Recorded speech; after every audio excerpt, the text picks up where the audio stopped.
After landing at Salt Lake City, we did see some slight deteriorations in Piper's father. A neurosurgeon or a neuroradiologist can use a catheter where they go in the groin and snake that catheter up and then pull the clot back down.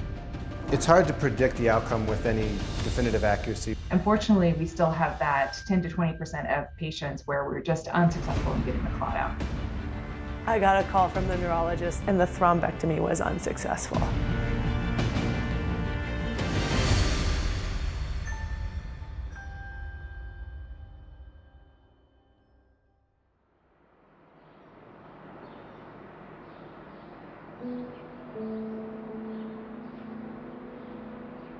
Due to COVID, we weren't able to see him for 3 days.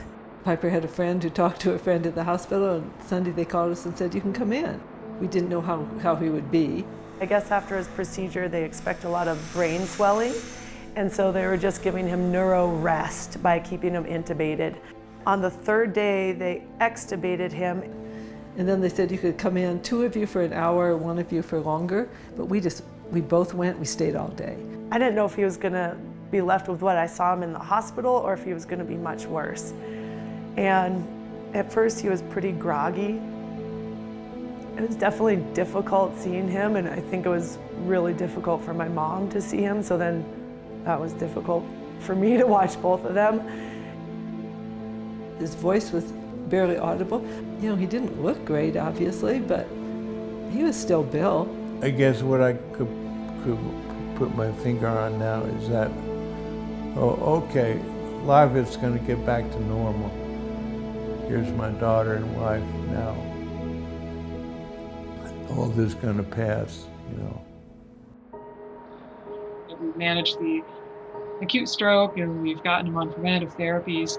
The hard work of rehabilitation begins. So there's that inpatient stage, and then there's a longer term outpatient stage. It's a prolonged process. We went right away into rehab, and I spent 4 weeks in that hospital room with him doing rehab, which is nothing I would have ever thought I could do or would want to do.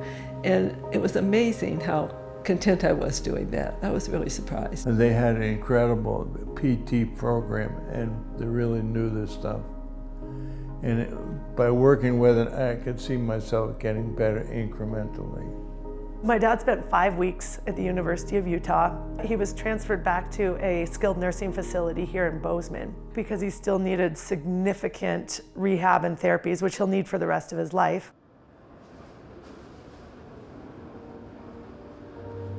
Because of COVID, the regulations were really strong there. And they had good therapies, they gave good care, but he was all alone and we could only go to a window and talk to him.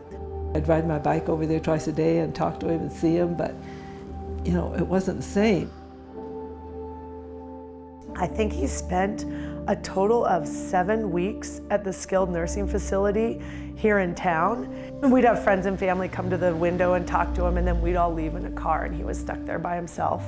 It was clear that Bill was not thriving there. He had taken such a downward spiral in the nursing home that they discharged him to hospice, and I kind of thought that was the direction we were going in.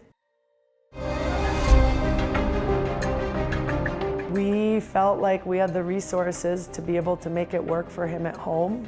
It's really hard. It can fundamentally change how someone thinks of himself. So the relationship can be highly affected. He has muted emotions, so he doesn't talk much about how he's feeling. It's demand response, and that gets tiring.